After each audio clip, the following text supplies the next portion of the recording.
Hi, I'm Mike, PokeTips Mike, and while I might not be able to talk about Sword and Shield leaks anymore, I absolutely can talk about this brand new trailer that just dropped today for Pokemon Sword and Pokemon Shield. So this one is titled Items and Features in Pokemon Sword and Shield. It's a minute and 37 seconds long. So I don't think we're going to see any new Pokemon in it, but we'll probably see some new items and features, I guess. So let's jump right into it and see what it's all about. Poltegeist, hello buddy.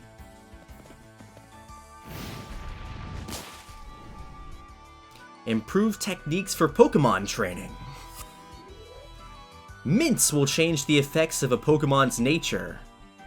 Alright, so it looks like we have quite a few different mints on the screen that will change natures. I'm very happy this is an item in the game.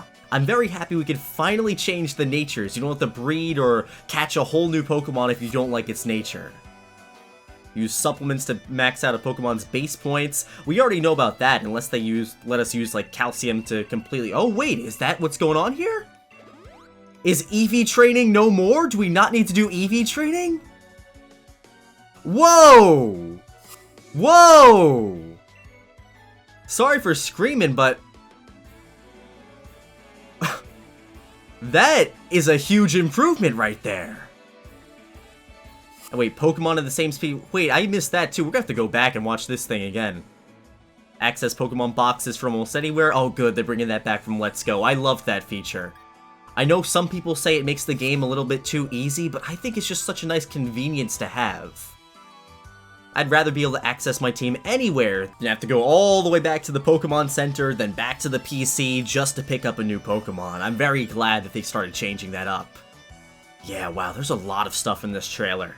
Very short, but we're gonna have to dissect this a little bit more. Alright, so that trailer went by really fast, and there was a lot of stuff that competitive Pokemon players were really going to like, so let's jump back in there and just break it down a little bit more. So right around 16 seconds, we get to see those mints that change the effects of Pokemon's nature. Now, those are, like I said before, are going to be incredible for Sword and Shield. Previously, in other Pokemon games, there was no way to change a Pokemon's nature. Once you captured it, once you bred for it, it was stuck with the nature that it had forever. So if you got a Pokemon that was a special attacker, and you had it with an adamant nature, it wasn't going to do too well for you. But these mints are going to be great, and I can't wait to see how you actually get them in Sword and Shield. Just wherever it is, I hope it's not random, because off the top of my head, I think there's, what, 25 different natures? So if you have a random chance of getting 1 out of 25 different mints, that might make this system a lot more tedious and annoying than it has to be. If you could go in and just select the mint that you want, this is going to be beautiful. One of the best improvements for Pokemon of all time.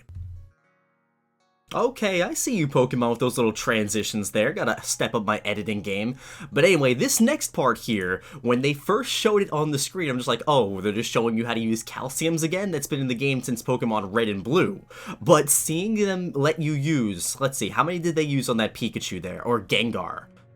Let me just watch that one more time.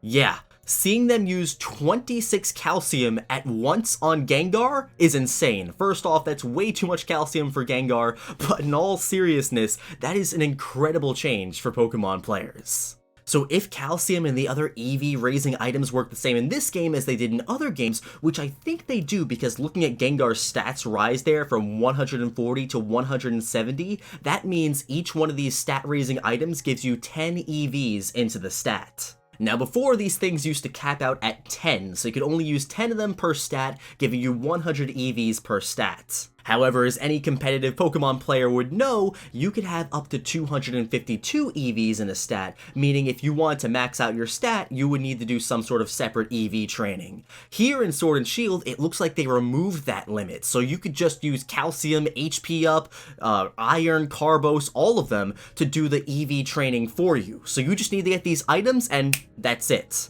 Wow, that's gonna be a huge change. That kind of makes Pokerus, the power items, and just traditional EV training a lot less relevant. I'm sure some people are still going to do it, unless they make these vitamins really, really easy to get in Sword and Shield, because they've always been kind of expensive items. They would always cost a lot of battle points if you got them through like Battle Towers, Battle Frontiers, that type of thing. So if they made them cheaper in this game, this is gonna be such an easy and efficient way to EV train. If they didn't make them easier, we might still do traditional Eevee training. So now I'm wondering, I was planning on making an Eevee training guide for Sword and Shield like I always do with the other games, but seeing this mechanic, that will just like cut the whole need for a guide down significantly. We'll just have to wait and see what it's like once the game comes out. It'll definitely be a nice fun alternate method. Again, I'm really hoping these vitamins are so easy to get.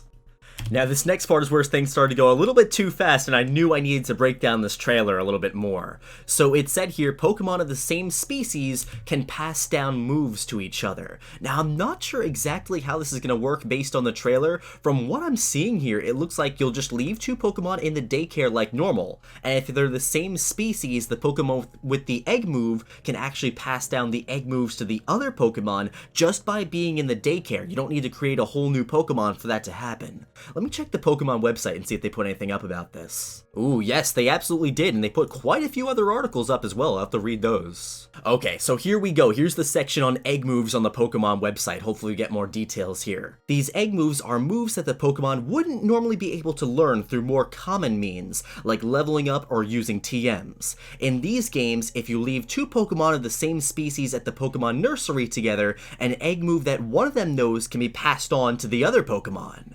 Okay, and here we go. It says, it appears that a Pokemon can only learn an egg move this way when it knows 3 or fewer moves. So yeah, that's basically it. You just put one Pokemon in there that doesn't know the egg moves, and another Pokemon in there that does know the egg moves, obviously of the same species of course, and boom, the egg moves get passed on just like that. So Sword and Shield are making a lot of changes to creating competitive Pokemon. You really don't need to breed, you don't need to do Eevee training anymore because you could get egg moves just like that. You could use the vitamins to max out your EVs, and of course, like all the other recent Pokemon games, you could just use bottle caps to raise your IVs. So this is going to be great. Basically, any Pokemon you catch, it could be the worst Pokemon right from the start, by using these mechanics, you'll be able to take it into a competitive battle with the optimal stats. No more getting that shiny and then wishing it had better stats to make it more competitive. You could do whatever you need to do with it now, and that is incredible. Once again, we saw the access Pokemon boxes from anywhere screen, which we knew about. We knew this was going to be in the game, and again, I love it. Let's Go Pikachu and Let's Go Eevee introduced this feature, and it was honestly one of my favorite features from those games, and I really thought they were going to remove it for Sword and Shield. I didn't think it was going to make the cut, but as we can see right here, it's back in the game, and I think that's a great thing. You're in the middle of your adventure, you want to change up your team, but you don't want to run all the way back to the Pokemon Center and go in the PC? There you go, you could access the box on the fly.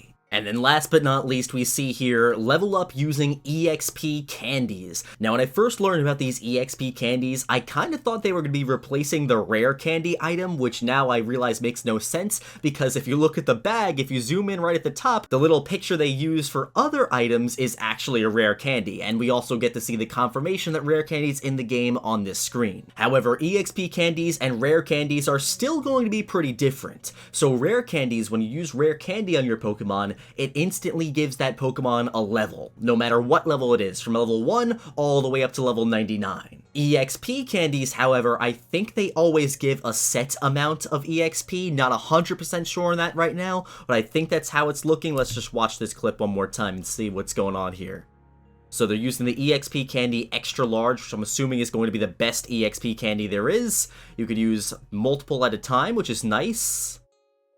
And it gave 30,000 EXP to that Pokemon right there, which leveled it up more than once, which is pretty nice. Absolutely. I also really like the fact that you could use more than one at a time. I'm hoping that also carries over with rare candies too, because in previous Pokemon games, you had to use rare candies one by one by one, and it would take such a long time to level up your Pokemon that way. So if you could just select like 99 rare candies on a level 1 Pokemon and shoot it all the way up to level 100, I'm totally down for that. That would sound awesome.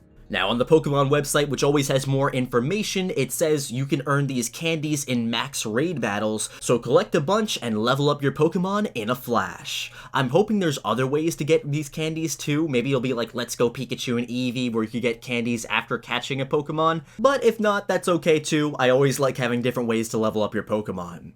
So overall, this trailer can be summed up as convenience. It really allows you to customize the way you create, you train, you battle with your Pokemon. If there's something you don't like about it, now you could basically change it. I know a lot of longtime Pokemon players like myself, and I guess I could take these things out now. I haven't been listening to anything for a while, but I know a lot of longtime Pokemon players like myself are really going to appreciate these changes. Back in Diamond and Pearl days, it was so much more annoying to train up your Pokemon and get it competitive ready. Nowadays, with all these little conveniences like bottle caps, being able to change your nature, catching Pokemon in the wild area with egg moves, and even being able to pass your egg moves on to other Pokemon, this is great. This is something I wish we had many years ago, and I'm so glad we're finally getting it now. I feel like this brings down so many barriers for people that want to get into competitive Pokemon, and I think overall these are all just pretty great changes, so I'm very happy to see them in Sword and Shield. So my friends, in the comment section, let me know which one of these mechanics gets you the most excited. I guess for me, since we really haven't had it like this before, I really like how you could change any Pokemon's nature using an item now and change it to anything you want.